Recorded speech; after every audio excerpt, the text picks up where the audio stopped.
That gun is my favorite part of the shot, though. It's so freaking cool. That is good design right there. Hi everybody, my name is Nico. Hey, and I'm Ren. And I'm Clint. And we do a show on the Corridor Crew YouTube channel called VFX Artists React, where we break down some of the coolest and perhaps some of the worst visual effects shots that are done in movies, TV, and all that good media that you consume. Today we're going to be breaking down some of the best and worst visual effects fight scenes for Insider. Yeah, let's jump in. There is a taste of one of the signature effects of Blade 2 here. Not the vampire disintegration, but the digital doubles. That was what I was noticing. It was cleanly going back and forth between like actual real people like fighting on set to a digi-double, but I didn't particularly see the transition. Oh, it's because there wasn't a transition. No, it's just a new shot. And a digi-double jumps off of his back. And you can notice he doesn't bend at all. He has no reaction from him on it. I get what they're going for. It's like these ninjas are, well, they're vampire ninjas, for one. They're superhuman, and they're light as a feather, and they're silent as night. But still, like, when you got this freaking Gumby-looking effect coming off his shoulder. Real quick, what do you mean by Gumby effects? It's just this, like, lanky, little, like, amorphous little eraser thing. I don't know. Like, they're flying through the air, and it's like there's no sense of gravity or weight. Once she is in the air, I feel like she's falling at the correct gravitational rate. I agree, yeah. So I think it actually is pretty good as far as the animation of her flight path. In this next shot here, Wesley Snipes jumps off the cabinet, but at the very beginning, that's not a real Wesley Snipes there. And he immediately jumps off. And you can kind of see how he has like a very quick motion. It's a little inhuman. He can't accelerate that fast just off of the force of one leg. Although they did get the motion of the cabinet good. Someone probably yanked it. Yeah. Yeah. You want to have as much real-world reaction to your CG stuff as possible, and this is a really good example of that. They're getting the contact shadows and the reflections really well between the CG characters on the ground. And they have the perfect reference because they actually shoot this scene for real in some of these shots. Yeah, and especially when you have your main actor, Wesley, who is actually a legit martial artist. He's actually really good at martial arts. So you can see he's able to pull off some of these moves, you know? There was a shot here that really caught my eye. It was when they're both against the backlight and they're just kind of like jumping over each other. Yeah, right here. That, yeah. Here we go. They're trying to cram too many spins into this. Yeah. It's just the one too many. This second shot, in my opinion, is the least realistic shot right here. They move like they're in a Pixar film. Agreed. Especially his little pop-up at the end there. It's the Gumby. It's the whoop. It's like 15% stylized, like 15% too much sauce. This day, the greatest challenge right now is animation, in my opinion. Agreed. Basically, they're using what are called keyframes to hand animate like you would like a puppet or whatever. They're doing that here, but digitally. So if you had to do the shot again today, you might use a little bit more motion capture, but at the end of the day, an artist still has to go in and generally tweak things by hand. Like, it's literally the exact same process back then as it is today for something like this. There's a bit of historical context that's actually super important here. This is 2002. The Matrix came out in 1999, and we are still hot on the tails of, like, Matrix, like, fever. Everybody's doing bullet time. Everybody's doing slow motion. And with Blade 2, they're like, we have something that's even better than bullet time. And that was their digital doubles. They're stretching it out, but for the time, it's pretty dang good. This is far better than in Captain America Civil War when Black Panther does that little like spinning kick and he's like, doof, doof, doof, and then he so quickly falls to the ground.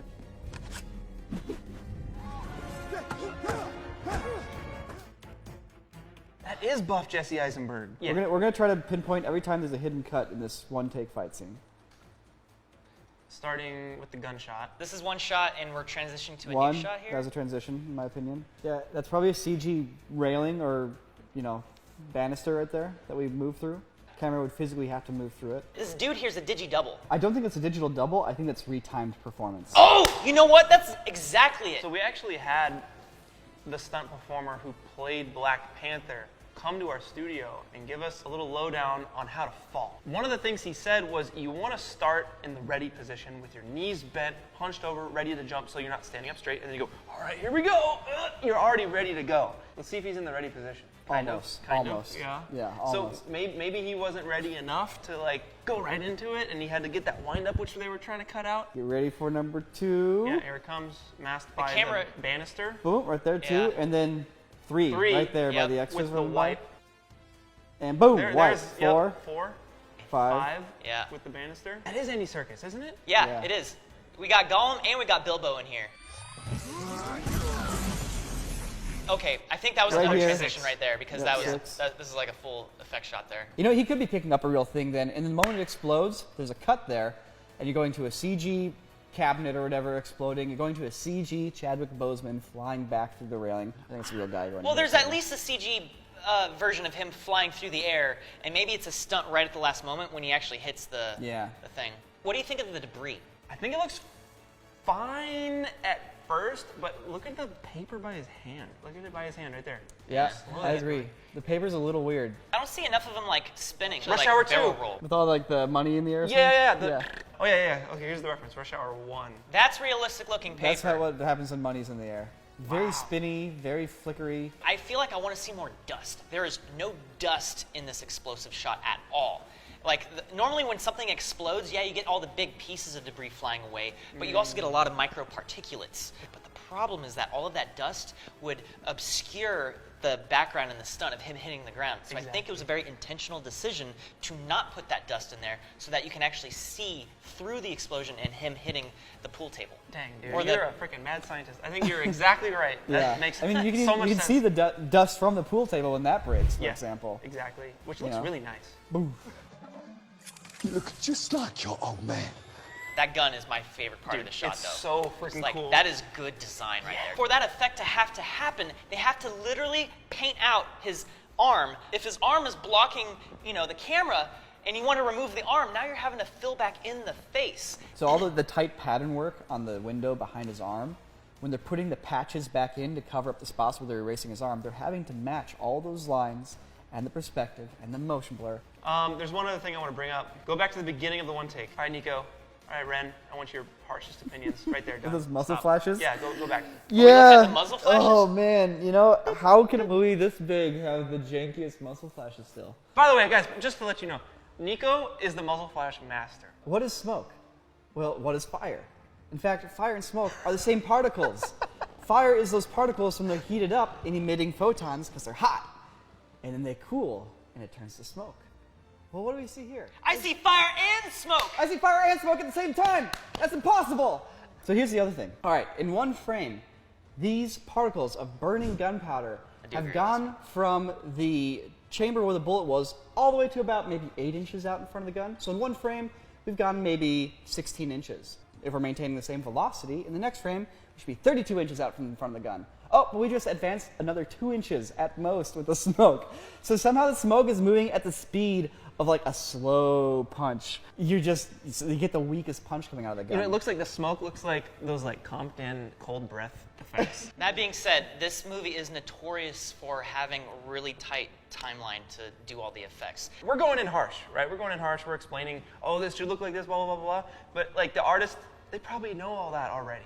And they're doing the best they can with the time they have. So, Nico, why wouldn't they have just done the gun practically? So that's a really good question, and it totally makes sense. Why don't they use blank firing guns on a set like this? It's a big movie. Can't they afford it? I've filmed with blanks before. The thing about blank firing guns is they are actually still real guns, and they still make a lot of noise. So when you are doing blanks on set, look at this set. You have a bunch of extras in the shot. So every single person there would have to have earplugs on or ear protection on. Potentially some people having to wear eye protection. Plus, you still have a zone in front of a gun that shoots a blank that's deadly. That still has energy, and that energy can kill you. I made it rain. We're gonna look at the Chadia fight. The Chadia, it's pronounced Chatuya. Chateau fight. Yep. Matrix fights have a certain aesthetic to them. It's all about the ballet dance, It's not about like the actual like fighting mechanics of like. There's a lot of like arms bent, elbows back, and like punching in from the sides. Especially like in the first Matrix, every fight starts with bop, bop, bop, Yeah. and then it goes from there. This is an example of firing blanks, then, right? Yeah. Look at the guy's face. It's like tick, tick, tick, tick, tick, tick.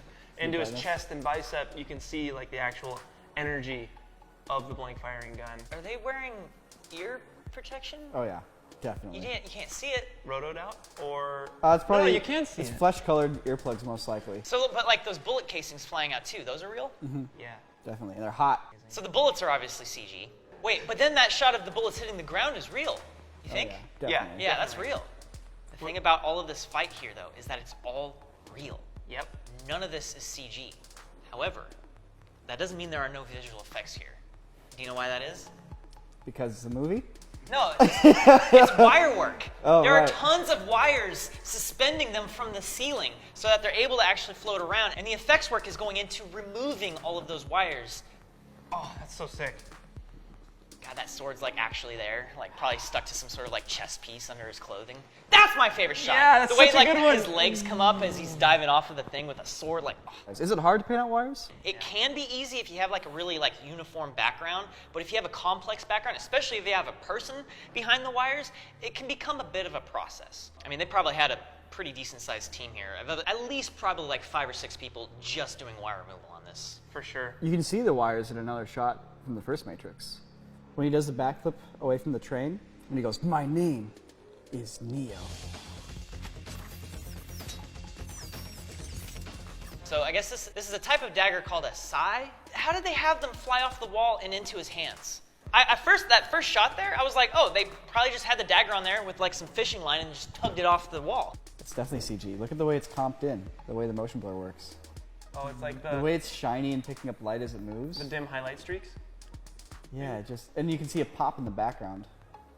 Yeah, so the first shot there on the left, they probably actually had a real dagger hung up on the wall, and then they cut to the clean plate where the dagger's not there, and a CG dagger has replaced it flying through the air. So that's nice because it's a good transition point. It's an impact point that you can transition from the real blade to the CG blade because now it's in motion. And the first time we see the CG blade, it's got full motion blur going on. It's masked by the motion blur. Yeah. I think he's I bet actually he's actually spinning those blades. That's a move that a real person can do. Also, if you watch it slowly, the only really complicated thing is a little loop on his fingers. He literally just takes and goes, hut, hut. He just holds them out and brings them in. Yeah, there's no CG doubles here. There's no like CG destruction. You know, the wires are being painted out, and that's basically it. And the bullets. And the bullets, of course. You know, it's funny because it's like there's no CG doubles in this scene, but this is also the same movie that has the Burly Brawl. There is a whole sequence where like literally 100 digital characters are all fighting. Okay, you have some skill.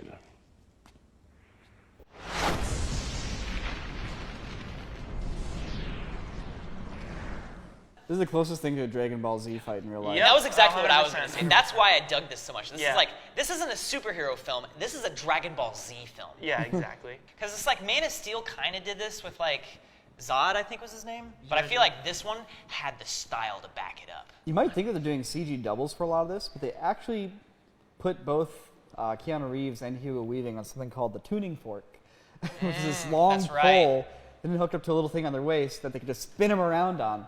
Can you imagine freaking Hugo Weaving attached to this thing for days on end, just like, oh boy. Like, I didn't have to do this when I was Elrond. So a lot of this stuff is tuning fork performance. Then there are some CG double shots. So like that was probably tuning fork, and then here, whoop, Yeah, CG. CG, and you can just tell from the animation.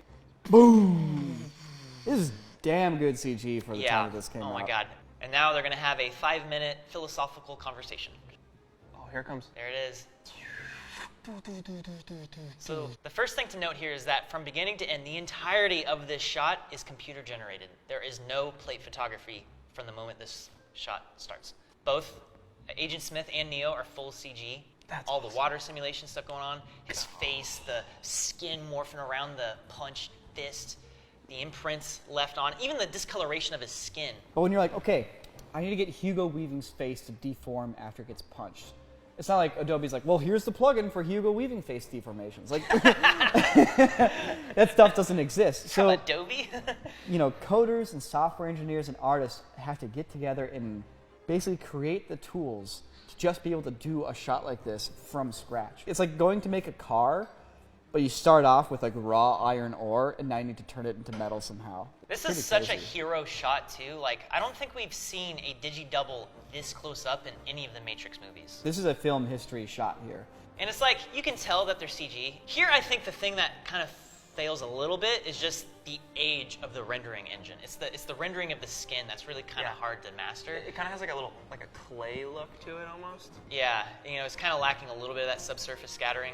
The water droplets are a little low detail. They're like this long, and that's not how water drops look. They have a teardrop shape. Surface tension keeps water from being able to hold shapes like that. Yeah, but when you do rain in a shot, you have motion blur, so the rain always comes out as like these long white strips. And I think it was probably just A lot cooler if they're just these chunky, long water drops as opposed to these little tiny things. because there's reality and then there's Hollywood reality. And Yeah. Hollywood reality is basically just what you expect something to look like.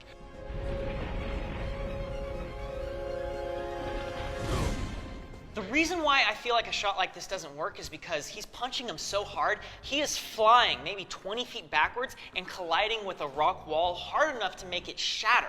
If that was to actually have this sort of impact to be able to do that, he'd be there in less than a single frame. He'd be like, kaboom! In this shot, it takes maybe 24 frames for him to go there. Also, you can see him go like, And that's the other thing is that like he actually has some up and down motion, like it doesn't really work. So what's most likely happening is there's a stuntman here that's on wires flying back into some sort of pad or something like that, meaning they had to cover up that pad.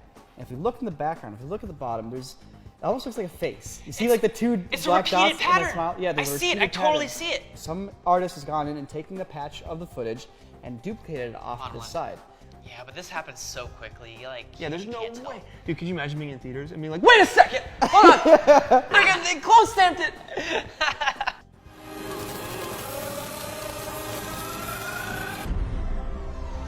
All right, so this is the final fight from Justice League. Let's take a look and see what they got. Full Siege Batman. Bat Affleck. Batfleck. Batfleck. Full Siege. This is like so much siege. So It's, oh man. it's interesting because If everything was just full CG, it'd be great. But when I see a real person, it takes me out of it. Like, oh, that's one big green screen. Oh. Yeah, it's definitely hitting that whole like we shot this with a real camera, but everything is fake at this point except for, like the one actor in the shot.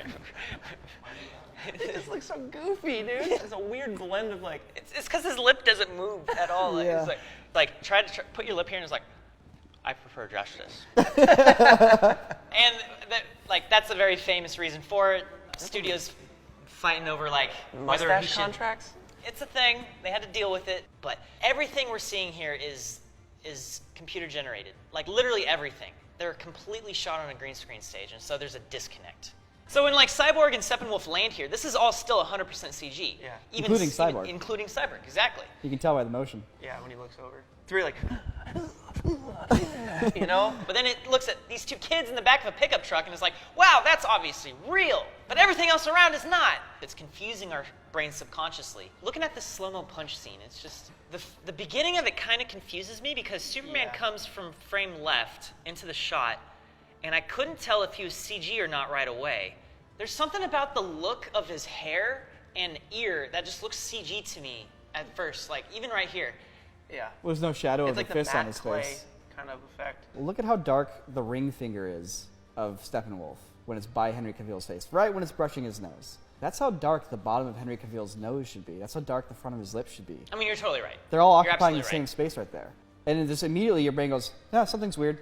The gag is that we got really close and he nicked him barely. Yeah. And the shadow would bring his face and this fist visually closer together. That's pretty Dude, good. compared to the Matrix punch, this whole sequence really speaks to one of the challenges in the VFX industry. The level of rendering, like it's so high quality. The people that are doing this are so good at it. But the problem is they're working with footage that they had like 5 minutes on set to grab. Or, a script that never quite got finished. And they're doing their best, but you get this really weird, like, why is my car painted in gold, but there's like a V4, engine in the car? For sure, yeah. It's like, It's the polished turd thing is what you're yeah, saying. it's the polished turd thing. I hate to say it. And it's such a weird imbalance, and it kind of speaks to the weird nature of filmmaking. What are you laughing at? He was like, and this little like energy was like, It's such like a jarring cut because What's it's like that? you have these superheroes doing incredibly cool stuff, and then it's like, oh yeah, Batman's here, and he's just like, what was that? the visual effects are weak in certain areas but very strong in others. Like the whole bridge collapse moment pretty is impressive. great. The dust Yeah. flying out, everything crunching and crumbling and moving around. When Cyborg here gets lifted up, I do like the rendering of this shot. Yeah, Like, it looks super cool. It looks super. When he gets like torn in half. Yeah, exactly. And the light reflecting up from down below, Yeah. like it looks very good.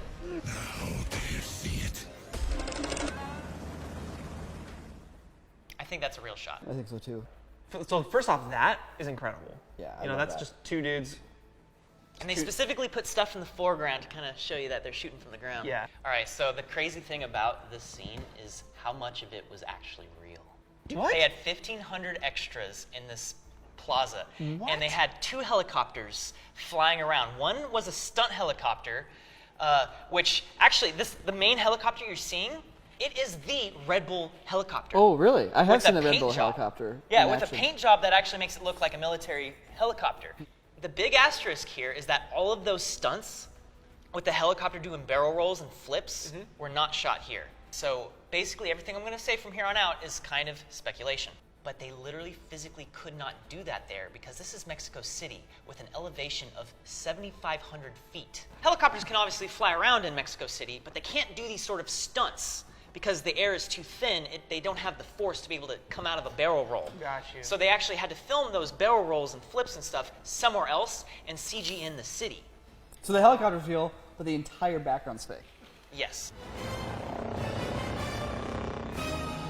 The background is fake, but not in the CGI sort of fake. It's probably real plate photography that they captured on set, and they're just animating in the background.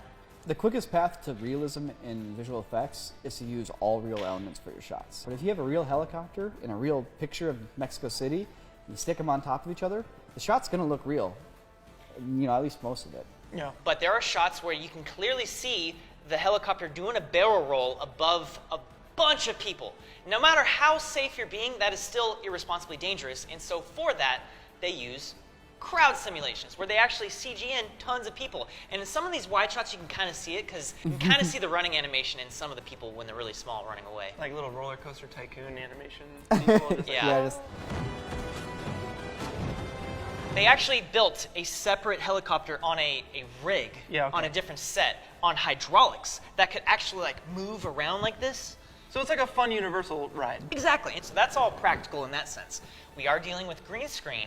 that stuff screams CG. It's the close-ups, the external Ooh, close-ups. that's rough. Yeah, those. It's rest the is weakest point, for fantastic. sure. Yeah. Yeah. It has the same exact problem that Wolverine on the helicopter had, Yeah. which is the helicopter's spinning, but the sunlight is not. That's the key thing. So look at his face. He's lit from the left side the entire time, even though the helicopter's spinning. Like, they should have Yeah, thrown look a at the big old light highlight on a on stick his- and spun it around the set.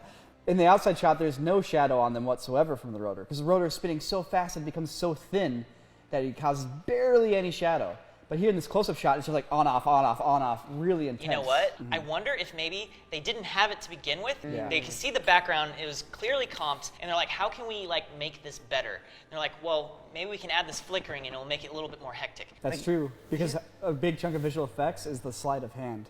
It's the little bit of camera shake, the little bit of blur, the little bit of like particles in the air that you add over things to kind of distract the eye that really makes things look real sometimes.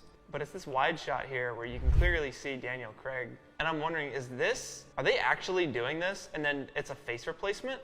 They did the It's shadow a head thing. replacement. They did the shadow thing to They the did head. do the head. They just kind of look at like the sharpness around his hair and like kind of the brightness of it compared to the rest of his body. So it's a stunt guy doing this. We know that it's definitely not Daniel Craig hanging outside this real flying helicopter. Yeah, just like Hugo Weaving, they have a full photo scan of Daniel Craig's face and they just put it on there.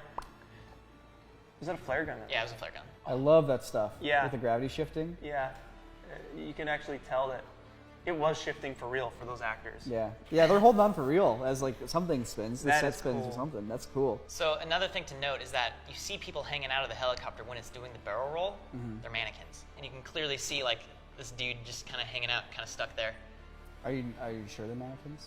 I think that's a real person. Nico, I honestly 100% guarantee you that is not a real person. He moves his hand right there. He's a human being. He could be. He could be We're CG. forgetting something very important about that shot. The entire background isn't real. You're right. That guy's probably CG.